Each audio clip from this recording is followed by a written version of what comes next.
जिस हादसे ने देश को हिला दिया, हादसे में कौन कौन शहीद हुए वो अब आपको बताएंगे। जानकारी देते हैं कौन कौन लोग हेलीकॉप्टर में सवार थे। देखिए, जनरल बिपिन रावत सीडीएस जो कि इस चॉपर में सवार थे। इसके अलावा मधुलिका रावत जो कि उनकी पत्नी वो चॉपर में सवार थी। Brigadier LS leader DS CDS वो सवार थे। लेफ्टिनेंट कर्नल हरजिंदर सिंह वो भी सवार थे एसओ सीडीएस। और इसके अलावा नायक गुरसेवक सिंह पीएसओ वो सवार थे। पीएसओ नायक जितेंद्र कुमार और लांस नायक विवेक कुमार चॉपर में बिपिन रावत के साथ मौजूद थे। लांस नायक साई तेजा जो कि पीएसओ वो भी सवार थे सीडीएस के साथ। हवलदार सतपाल पीएसओ रैंक उनकी थी, वो भी इसमें सवार थे। Prithvi Singh Chauhan wing commander pilot वो चॉपर में थे। इसके अलावा कुलदीप स्क्वाड्रन लीडर पायलट वो सवार थे। इसके अलावा 3 क्रू मेंबर भी इस हेलीकॉप्टर में सवार थे। इनमें से ग्रुप कैप्टन वरुण सिंह की हालत गंभीर बताई जा रही है, अभी भी उनका इलाज चल रहा है। और ताज़ा अपडेट ये है कि उनकी हालत काफ़ी गंभीर है, क्रिटिकल सिचुएशन है। 48 घंटे से पहले डॉक्टर कुछ भी नहीं कह सकते, इस बात की जानकारी मिल रही है।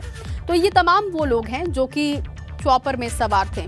पंकज राणा मेरे सहयोगी इस वक्त मौजूद हैं सीडीएस बिपिन रावत के गांव पौड़ी से। लाइव वो हमारे साथ जुड़े हुए हैं, एक एक अपडेट वहां से वो हमें दे रहे हैं, उन्हीं का रुख करेंगे। पंकज, क्या इस वक्त जानकारी है, क्योंकि आप पौड़ी में मौजूद हैं और यहीं से बिपिन रावत आते हैं। परिवार के लोगों से कुछ बातचीत हुई हो, कुछ जानकारी मिल रही हो कब वो दिल्ली पहुंचेंगे और इसके बाद आगे क्या होना है? बिल्कुल जय, देखिए थोड़ी देर बाद उनके चाचा भरत रावत जी यहाँ से दिल्ली के लिए रवाना होंगे। वो अपनी तैयारियां कर रहे हैं, उनको दिल्ली से फ़ोन आया है और वो दिल्ली के लिए रवाना होंगे और उनके बेटे भी वहाँ जाएंगे। तो ये यहाँ की अभी अपडेट है, वो थोड़ी देर के लिए निकलेंगे और तमाम जो लोग हैं वो यहाँ उनके जो घर है, उनका यहाँ पैतृक घर है, वहाँ उनके आने का सिलसिला शुरू हो गया है। वो साथ बना देने के लिए यहाँ आ रहे हैं और एक गाँव के ही व्यक्ति हैं, वो देखिए यहाँ बैठे हैं, बुजुर्ग हैं। ये बिपिन रावत से इनकी मुलाकात हुई ही जब 2018 में वो यहाँ आए थे, उनसे हम बात करते हैं। बाबू जी, कब आए थे वो यहाँ पे और किस तरह का माहौल उस वक्त था? जिस समय जनरल साहब आए हुए अपने मातृभूमि में आए हो और अपने मंदिर में आए, तो बोला मंदिर भी बनाऊंगा, अपना घर भी बनाऊंगा, अपना मंदिर भी बनाऊंगा, अपना घर भी बनाऊंगा, अपने रोड भी बनाऊंगा।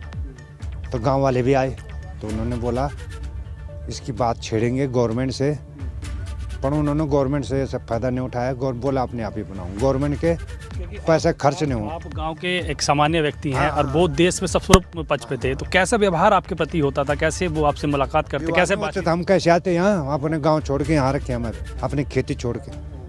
इसलिए जब उनसे प्रेम भाव था, उनके चाचाओं से प्रेम, उठना बैठना हमारा, मतलब जैसे हमारा गाँव है, ग्राम बिरमोली सनेत, ये ग्राम सभा बिरमोली में, तो हम आते जाते।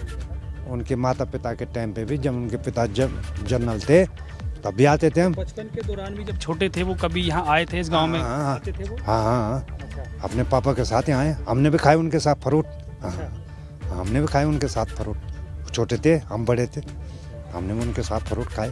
उनकी माँ देती थी, उनकी माँ, हमारी माँ एक ही गाँव के हैं, उधर जेरी खाल के उधर के थे, हमने खाए। मतलब दोस्ती वाला नाश्ता था आपका, मित्रता वाला? हाँ, क्यों अफसर के बच्चे थे, हम किसान के बच्चे थे, बस ये फर्क इतना ही था। फर्क इतना था। फिर क्या दोस्ती में भी कोई फर्क था या कभी इस तरह की बात आई कि आप किसान के हैं, वो इतने बड़े हैं, तो इस तरह का कोई वो रहता था उनके मन में, या गांव में आके बिल्कुल? कभी आते थे, इतना तो नहीं रहता था, पण था वो फिर बड़े घर के।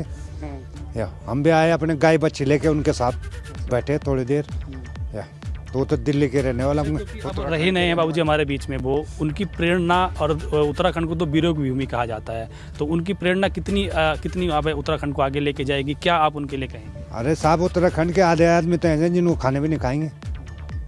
आज सही टूट गई उनकी, तो हमारे टूटे, उनके भी जिनके बड़े बड़े जो उनके लिंक थे वो भी आज सही टूट गई।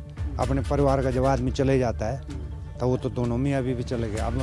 अब एक भी होता तो हम उसके पास कहते तो हमारे सुनते, वो तो दोनों के दोनों चले गए। अब बच्चे सुनते हैं कि नहीं सुनते, बच्चे कहाँ हैं, कैसे हैं, किस हालत में हैं। पर जनरल भी चले गए, जनरल की मीम भी चले गए, दोनों के दोनों चले गए बेचारे। इसलिए एक बड़ा सवाल ये है कि एक तो वो यहाँ रहना चाह रहे थे, उनकी धरती में, उनका जन्मभूमि में गाँव है, उनके जब मकान के आगे हम प्रणाम करके चले जाएंगे। दिल्ली हमारी बस की है नहीं, ना हमको कोई आने देगा, इतनी पब्लिक हो जाए, दिल्ली का रास्ता बंद हो जाएगा। तो हम यहीं से प्रणाम कर देंगे, उनकी आत्मा को मन में बाबूजी टीस रहेगी, मन में थोड़ा दुख रहेगा कि आप उनके अंतिम दर्शन नहीं कर। हाँ बस उनकी मातृभूमि आ रखे हैं, इसलिए आप चले जाएंगे हम। अच्छा, एक गांव में सड़क लाने का सपना था उनका कि यहाँ पे सड़क आ जाए, तो सड़क के लिए क्या? सड़क आएंगे और स्कूल बनाऊंगा, हैं सैनिक स्कूल बनाऊंगा, क्योंकि आधे लोग तो सैनिक हैं, 1/4 तो सैनिक हैं, तो सैनिक स्कूल भी बनेगी, हॉस्पिटल भी बनेगा, रोड भी बनेगी। तो मंत्रियों के साथ जनरल साहब जाएंगे तो मंत्री भी सुनेंगे। अब जो यहाँ का मंत्री वो भगवान का रूप होगा, मुख्यमंत्री सुनने के देखेगा नहीं देखेगा बस। तो जय देखिए, इस तरह का दुख है जो यहाँ के बुजुर्ग हैं, जो उनसे मिला करते थे बचपन के दौरान, या जब वो यहाँ अपने गांव आया करते थे, पैतृक गांव, और जब आके इनसे मुलाकात करते थे तो एक व्यवहार जो होता था उनका, वो कभी ये नहीं सोचते थे कि वो थल सेना अध्यक्ष हैं, इतने बड़े सर्वोच्च पद पे हैं और एक छोटे से किसान के बेटे से या किसी किसान से यहाँ मिल रहे हैं, तो उनके मन में कभी इस तरह की भावना नहीं आई। उसी वजह से ये जो तमाम लोग हैं दूर दूर से उनके यहाँ गाँव में आ रहे हैं, उनके परिवार में आ रहे हैं, उनसे मिलने आ रहे हैं। हालाँकि इनका ये थोड़ा सा दुख इनके मन में है कि दिल्ली अगर वो चले जाते तो उनके अंतिम दर्शन कर लेते, उनसे मिल लेते, लेकिन दिल्ली जाने की इनकी उम्र भी नहीं है, उनके पास वक्त भी नहीं है। तो ये तमाम सारी चीज़ें जया देखें यहाँ सामने आ रही हैं, और ये जिस तरह से यहाँ तमाम लोग बैठे हैं, लगातार इनके आने का सिलसिला शुरू हो गया है। तो ये महत्वपूर्ण बातें हैं। गाँव में एक सड़क लाने का सपना था, तो अब यहाँ के जो ग्रामीण हैं, यहाँ के जो उनके चाचा हैं, उनके ताऊ हैं, वो ये कह रहे हैं कि हम उनके सपने को साकार करेंगे। जी।